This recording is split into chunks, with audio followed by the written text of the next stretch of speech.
ඔයා අහලා තියෙනවද කාලයක් තිස්සේ ගෲප් chat එකක් ඇතුලේ කතා වෙච්ච ට්‍රිප් එකක් කවදාරි යන්න හම්බුනාම ඒකේ තියෙන සතුට. අන්න ඒ වගේ ට්‍රිප් එකක් තමයි මේකත්. අපි ආවේ ගාල්ල පැත්තට.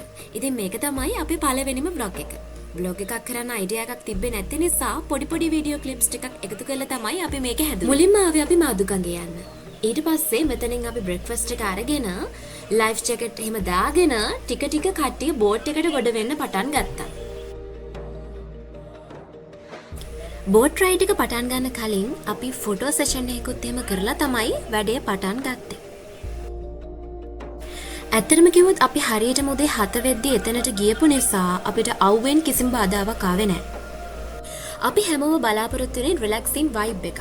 ඒත් අපේ කට්ටියත් එක්ක ඒ වගේ දෙයක් නම් බලාපොරොත්තු වෙන්න බෑ. මොකද අන්තිමට රිලැක්ස් උනේ ගඟේ වතුර විතරයි. මුලින්ම අපි ගියේ කොද්දුව රජමහා විහාරයට. ඇත්තටම වීඩියෝස් මුකුත් ගන්න බැරි වුණා හෙදී. ෆොටෝස් විතර අපිට මේ විදිහට ගන්න හම්බුනේ. අපේ සෙට් එකේ ඔෆිෂියල් ෆොටෝග්‍රැෆර් විදිහට මෙන්න මෙයාව තමයි අපි පත් කරලා තියෙන්නේ. මෙන්න මේ වගේ හරිම ලස්සන දඬුරියුණු 3 දෙනෙක් අපිට මේ පන්සලේ දැක ගන්න හම්බුණා. ඒ වගේම තමයි මේ තියෙන්නේ ඉස්සු කොටු. මේ ගැනත් හරිම ලස්සනට අපේ ගයිඩ් අංකල් අපිට පැහැදිලි කරලා දුන්නා. ඔය ඇතින් පේන පුංචි දූපත සතපහ දූපත කියලා තමයි කියන්නේ. ඔහොමම අපේ කටේ ගායන හැකියාව තහන්නකෝ.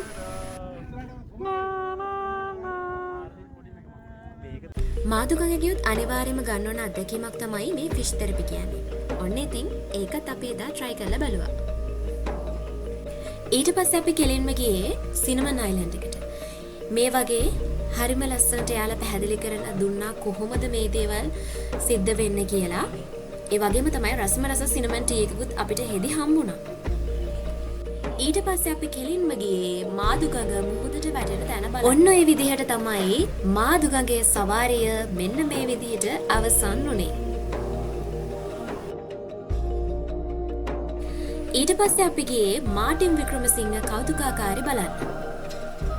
ඉස්කෝලේ යන අංගිලා මාලිලට ඉගෙන ගන්න අයට අනිවාර්යයෙන්ම එක්කගෙන එන්න ඕන තැනක් තමයි මෙතන කියන්නේ.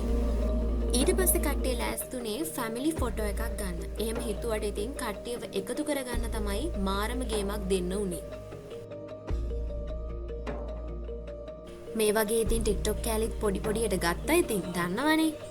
ඊට පස්සේ ඉතින් අපි කට්ටියම ආපහු ගෙවල් වලට එන්න පිටත් වුණා. ඔය විදිහට තමයි අපේ ගාල්ල ට්‍රිප් එක ඉවර වුණේ. Bye bye.